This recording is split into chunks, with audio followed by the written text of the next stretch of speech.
Saudara-saudara jemaat dan simpatisan yang dikasihi Tuhan, yang ada di rumah dan dimanapun dapat beribadah. Selamat sore. Majelis Jemaat GPIB Bethel Bandung mengucapkan selamat beribadah kepada seluruh warga jemaat dan simpatisan dalam ibadah keluarga pada hari Rabu, minggu sesudah Pentakosta. Dan ibadah keluarga pada hari ini bertemakan melihat tanda akan masa depan berdasarkan bacaan Kejadian 41 ayat 25. Kehidupan ini terus berjalan ke depan dan sebagai manusia kita tidak dapat tahu apa yang terjadi di masa depan. Apakah kehidupan di hari depan akan tetap berjalan dengan baik atau sebaliknya? Tidak ada seorang pun yang dapat mengetahuinya. Tetapi bukan berarti kita hanya tinggal pasrah menerima keadaan apapun yang akan terjadi. Tuhan terkadang menunjukkan tanda-tanda akan apa yang hendak terjadi di hari depan. Dan di sanalah kita diminta untuk menyiapkan diri guna berjaga-jaga. Mari kita alami berkat Tuhan melalui ibadah ini. Pemberita firman pada ibadah keluarga saat ini adalah Ibu Pendeta Aryono. Kiranya ibadah online ini menyenangkan hati Allah dan membawa kebahagiaan ke dalam rumah tangga kita semua. Marilah kita berdiri dan menyanyikan puji-pujian sukacita karena Tuhan Allah selalu bersama dan ada di antara kita.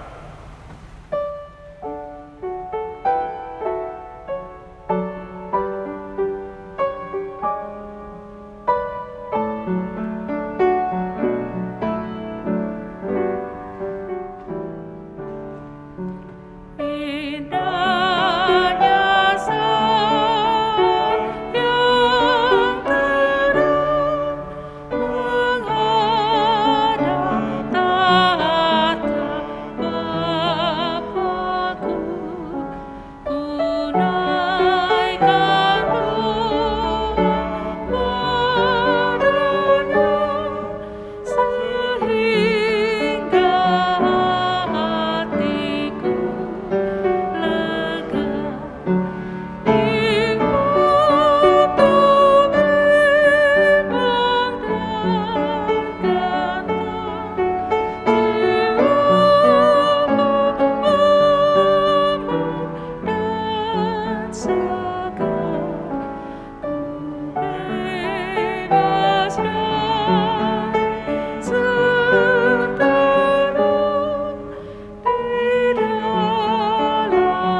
Tuhan, marilah kita berdoa.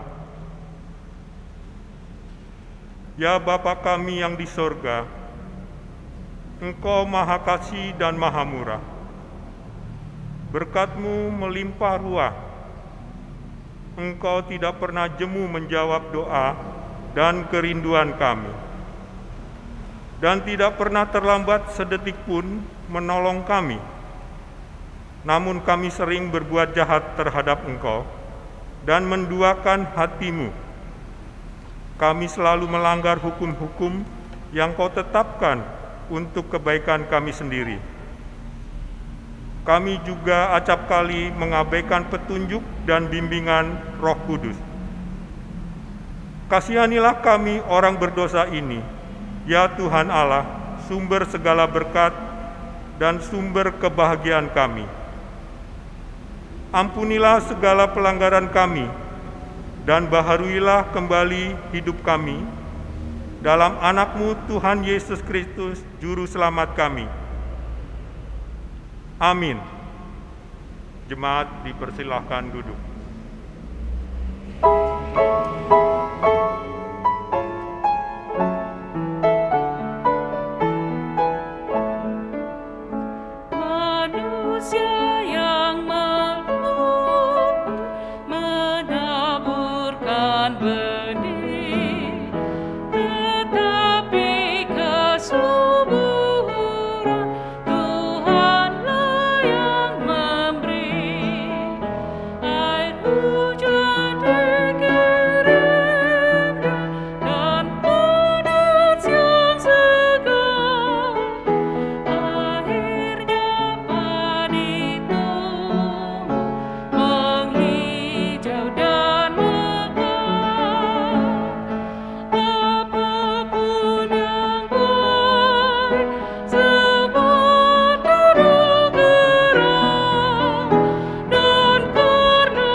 Bapak, Ibu, saudara-saudaraku yang kukasihi dalam Kristus, sebelum kita membaca merenungkan firman Tuhan, mari kita berdoa. Ya Allah, kami bersyukur kepadamu Bapa untuk kesempatan yang indah pada petang hari ini.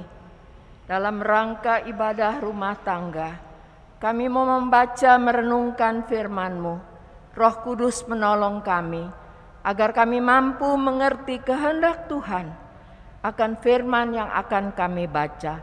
Bersabdalah ya Tuhan, kami anak-anak-Mu siap untuk mendengarkannya. Amin.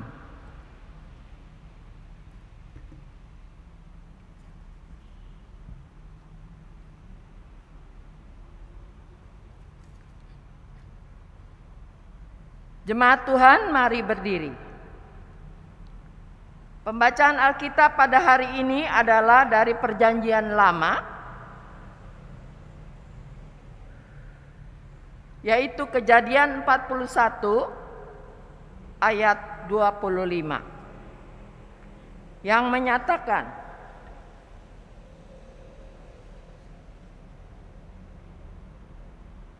silahkan berdiri.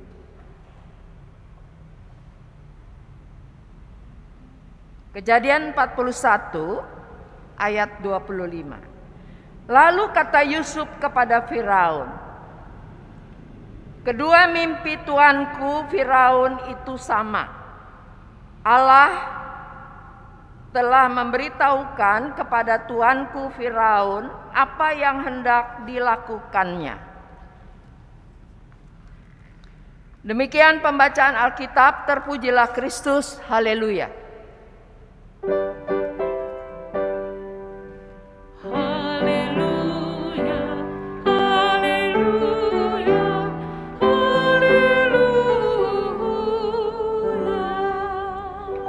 Silakan duduk Bapak, Ibu, saudara-saudara.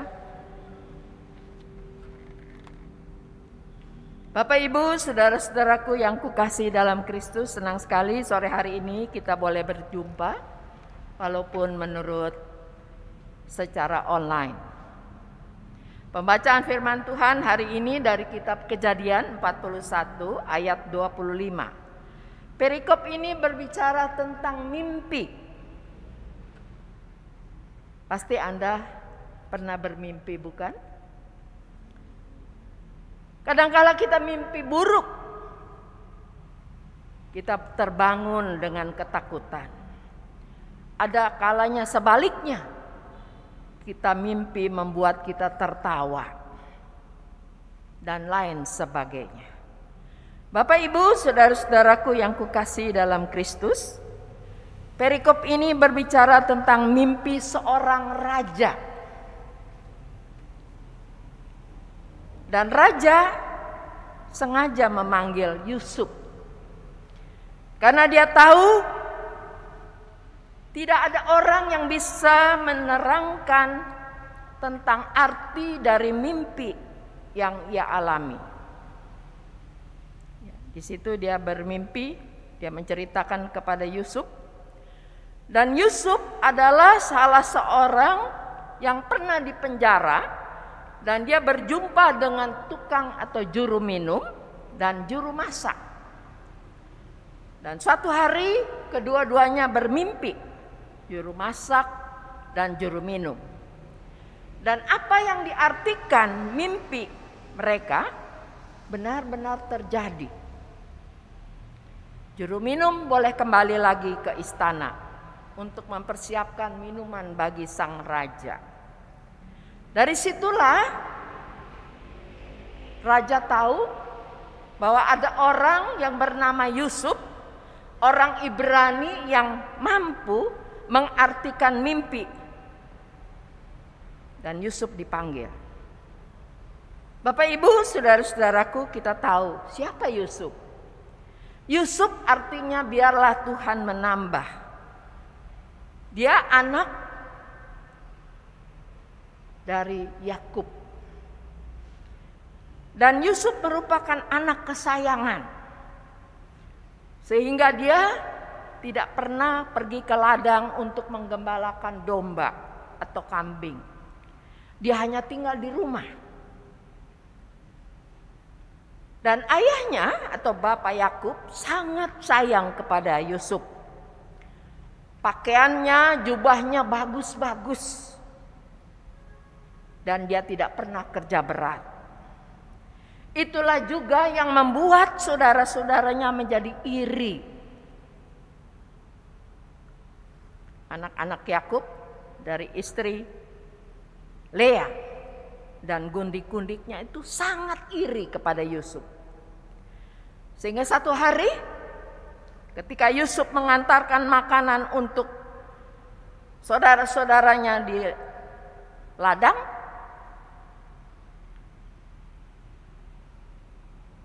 ada yang merencanakan dia masuk ke dalam sumur. Tetapi Yehuda berkata, jangan. Lebih baik kita jual kepada orang Ismail. Dan ternyata Yusuf dijual kepada orang Ismail. Disitulah kisah Yusuf. Dan Yusuf luar biasa. Di penjara, kalau kita baca pasal 39 ayat yang terakhir, ya 23. Apa saja yang dilakukan Yusuf itu selalu berhasil. Mengapa? Di situ dikatakan karena Tuhan Allahnya menyertai dia. Luar biasa. Dan ketika dia dipanggil oleh Raja Firaun untuk mengartikan mimpinya, Yusuf berkata, bukan dia. Tapi Allah Tuhan dia yang dia imani itu yang bisa membuka tabir mimpi. Dan benar, ketika raja menyampaikan mimpinya ada 7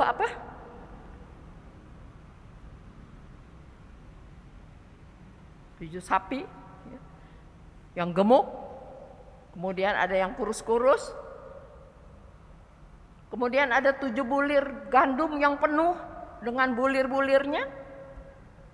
ada juga bulir-bulir yang kosong, tidak ada bulir, ya, tangkainya itu. Dan anehnya yang gemuk itu telan yang ditelan oleh yang kurus. Sebaliknya bulir-bulir yang kosong itu yang sanggup menelan, ya,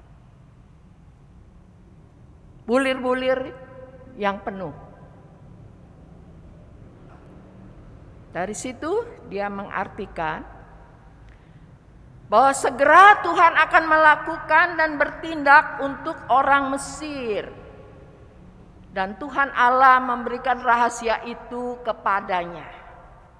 Sehingga dia berkata, Yusuf,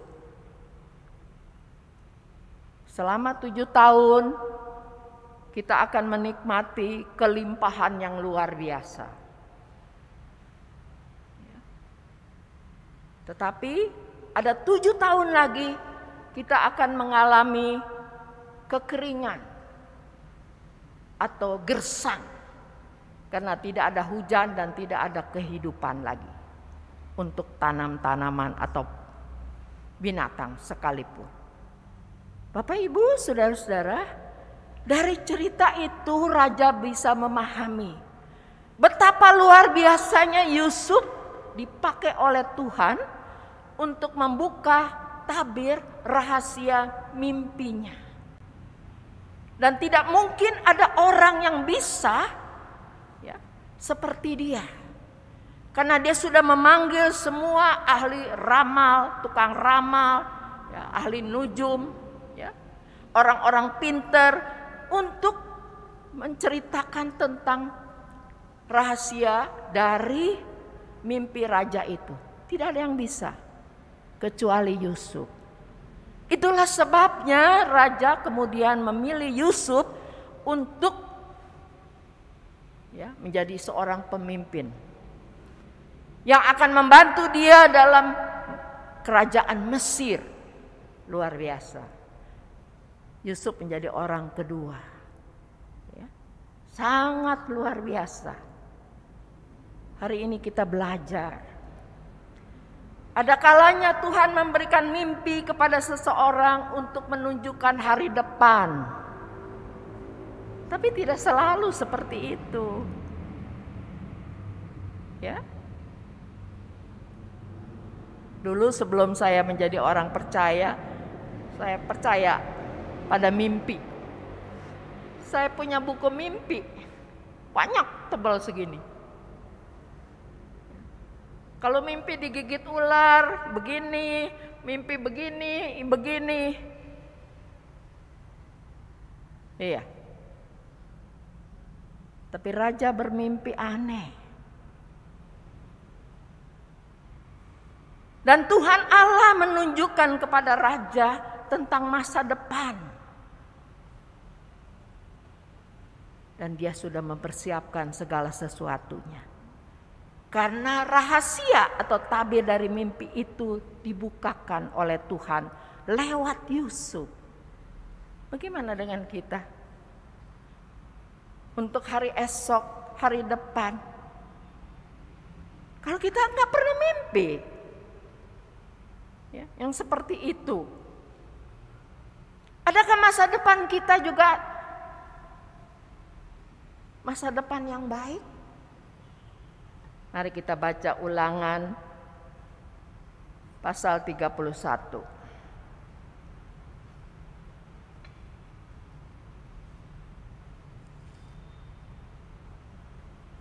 Ayat 8. Sebab Tuhan, Dia sendiri akan berjalan di depanmu, Dia sendiri akan menyertai engkau, Dia tidak akan membiarkan engkau dan tidak akan meninggalkan engkau.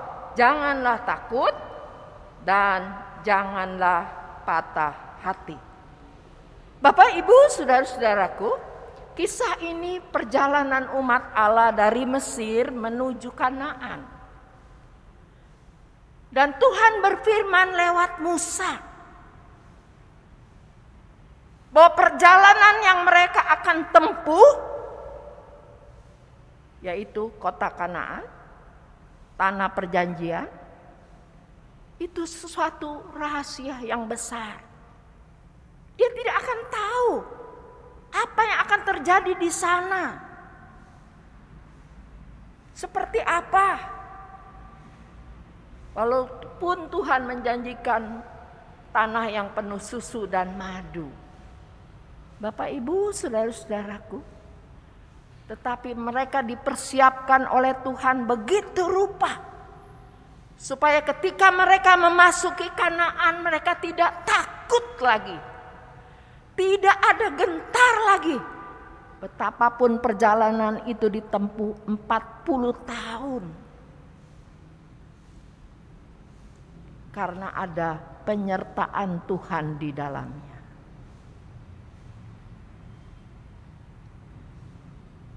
Luar biasa. Itu berarti perjalanan hidup Bapak, Ibu, Saudara, dan saya ke depan, walaupun itu rahasia buat kita, tapi kita harus percaya. Kita tidak berjalan sendiri.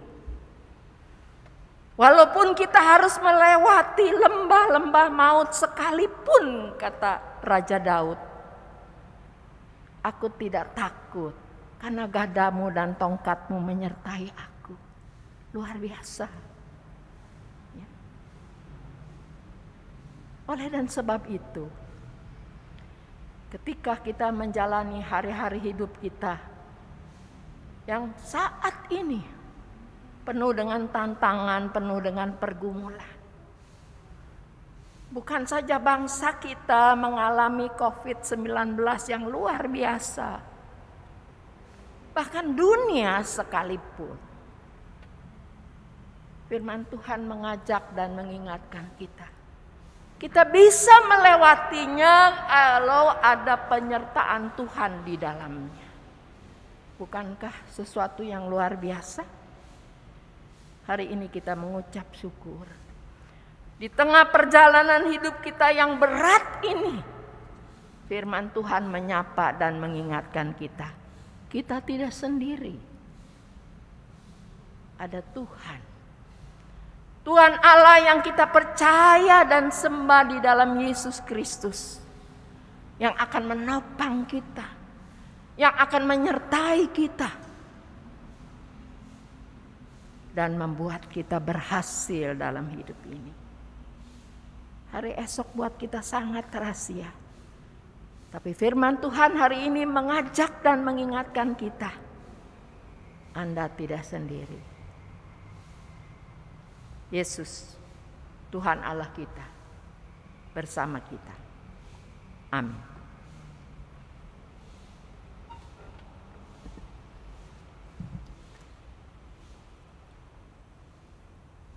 Oh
Bapak, Ibu, saudara-saudara, mari kita berdoa. Bapa, terima kasih untuk lawatan sabda dan kebenaran firman-Mu. Kami mengucap syukur betapapun hari esok buat kami sangat rahasia. Tapi kami harus percaya bahwa ada penyertaan Tuhan di dalamnya. Betapapun itu berat, sulit, sekalipun ada Tuhan yang menolong kami. Terima kasih untuk sabda dan kebenaran firman-Mu. Biarlah Roh Kudus menyempurnakannya di dalam hidup kami. Dan kami mampu menjadi pelaku-pelaku firman. Ya Allah, pada petang hari ini kami mengucap syukur kepada Bapa di sorga. Kami boleh membaca, merenungkan firman-Mu. Biarlah Roh Kudus terus menolong umat-Mu. Baik yang ada di rumah juga yang hadir di sini. Dalam tugas tanggung jawab mereka. Di masa-masa yang berat dan sulit ini. Tuhan, tolong kami. Supaya kami bisa melewati masa-masa yang berat ini dengan pimpinan dan penyertaan Tuhan. Hari ini begitu banyak umat-Mu yang tergeletak karena sakit COVID-19. Baik itu di rumah mereka masing-masing, bahkan di rumah-rumah sakit. Tuhan, sapa mereka dengan kasih dan anugerah-Mu. Berikan mereka kekuatan dan kemampuan. Bahwa tidak ada yang mustahil bagi-Mu Bapa. Engkau sanggup dan mampu menyembuhkan mereka. Buat teman-teman kami yang sudah dipulihkan dari berbagai penyakit, kami hanya mengucap syukur kepada Bapa di sorga. Dan biarlah Tuhan terus menguatkan iman dan percaya mereka kepadamu. Hari ini kami hendak bersyukur dan bergembira bersama teman-teman kami yang Tuhan tambahkan usianya setahun lagi. Tuhan, biarlah mereka boleh bersuka cita dan boleh menikmati pertambahan usia yang berlapis-lapis, yang dalamnya ada kasih, ada kemurahan, ada berkat Allah. Kami hendak berdoa buat teman-teman kami yang saat ini tengah berduka cita karena harus berpisah dengan orang-orang yang mereka sangat cintai. Engkau hibur, Engkau kuatkan mereka. Terima kasih Tuhan. Hari ini kami hendak berdoa untuk gereja Protestan di Indonesia bagian Barat. Kami berdoa untuk Majelis Sinode. Kami berdoa untuk BP Mupel Jabar 1. Kami berdoa untuk jemaat-Mu, GPIB Bethel di Kota Bandung. Dengan seluruh hamba-hamba-Mu yang melayani dan umat-Mu yang ada di dalamnya. Tuhan, tolong dan berkati. Agar semua boleh jadi untuk hormat dan kemuliaan nama-Mu. Bagi mereka yang pada saat ini berada dalam kebimbangan dan keraguan-raguan, Tuhan, Engkau sapa mereka dengan kasih dan anugerah-Mu. Terima kasih Tuhan. Kalau petang hari ini kami boleh berdoa, menyerahkan segala sesuatunya kepadamu. Terlebih bagi semua teman-teman kami yang sudah mengambil bagian dalam ibadah online sore hari ini. Tuhan, satu persatu kami yang melayani, Engkau berkati. Agar semua menjadi hormat dan kemuliaan nama-Mu. Bapa, terima kasih. Ketika kami akan kembali ke rumah kami masing-masing, kami tahu ada Tuhan yang menolong dan menyertai kami. Dan boleh menyempurnakan seluruh ibadah kami yang kami persembahkan pada petang hari ini kepadamu. Biarlah itu menjadi rema, obat, penawar, bahkan segala sesuatu yang berguna bagi kemuliaan nama-Mu. Dan menjadi berkat buat kami sekalian. Terima kasih Bapa. Inilah doa kami, syukur kami yang kami mau naikkan kepadamu ya Allah. Tidak dalam nama lain, tapi dalam nama Yesus Tuhan yang sudah mengajar kami berdoa. Bapa kami yang ada di sorga, dikuduskanlah namamu, datanglah kerajaanmu, jadilah kehendak-Mu di bumi seperti di sorga. Berikanlah kami pada hari ini makanan kami yang secukupnya, dan ampunilah kami akan segala kesalahan kami, seperti kami juga mengampuni orang yang bersalah kepada kami. Dan janganlah membawa kami ke dalam pencobaan, tapi lepaskanlah kami daripada yang jahat.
Bapak, Ibu, Saudara, saudaraku yang dikasihi Tuhan Yesus Kristus, hidup orang percaya ialah hidup oleh anugerah demi anugerah.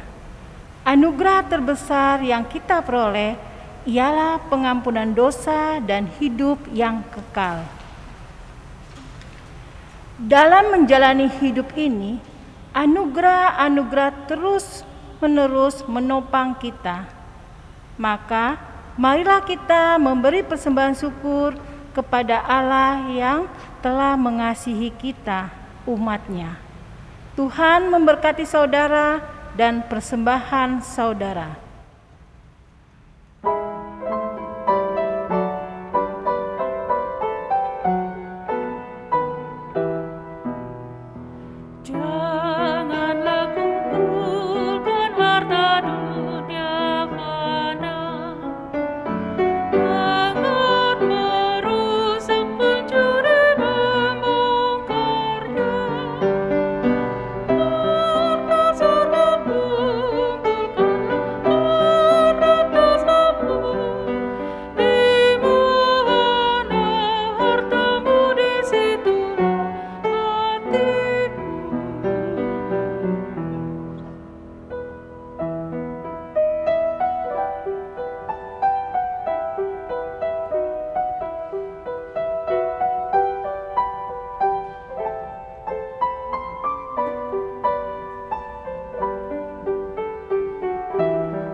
Jemaat yang dikasihi Tuhan Yesus Kristus, mari berdiri untuk menyerahkan persembahan ini kepada Tuhan dalam doa syukur.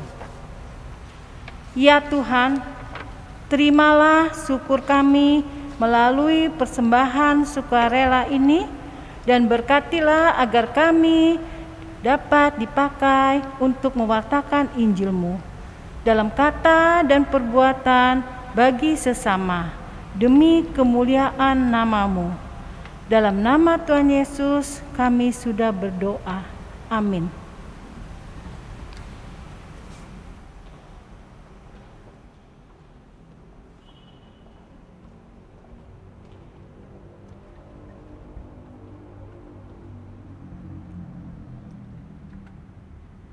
Saudara-saudara yang terkasih, dengan bertobat kita dibebaskan dari tugas mustahil untuk membenarkan diri, dan kita mulai menikmati pola hidup yang menyegarkan seseorang kepada yang lain.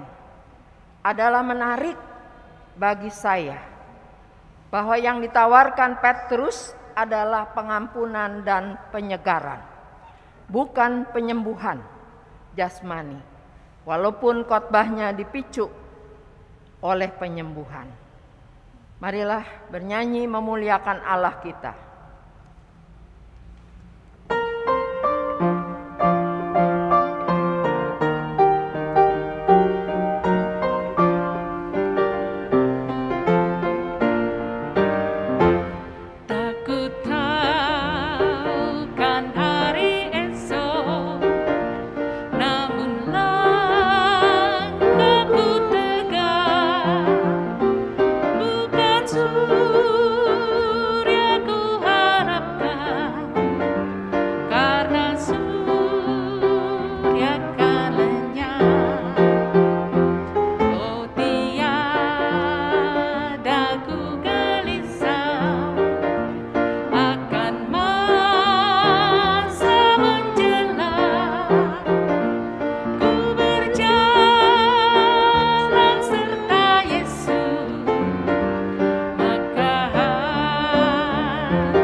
Bapak Ibu, saudara-saudaraku, mari kita mengarahkan hati kita kepada Tuhan dan terimalah berkat-Nya. Tuhan memberkati engkau dan melindungi engkau. Tuhan menyinari engkau dengan wajah-Nya dan memberi engkau kasih karunia. Tuhan menghadapkan wajah-Nya kepadamu dan memberi engkau damai sejahtera.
Tuhan.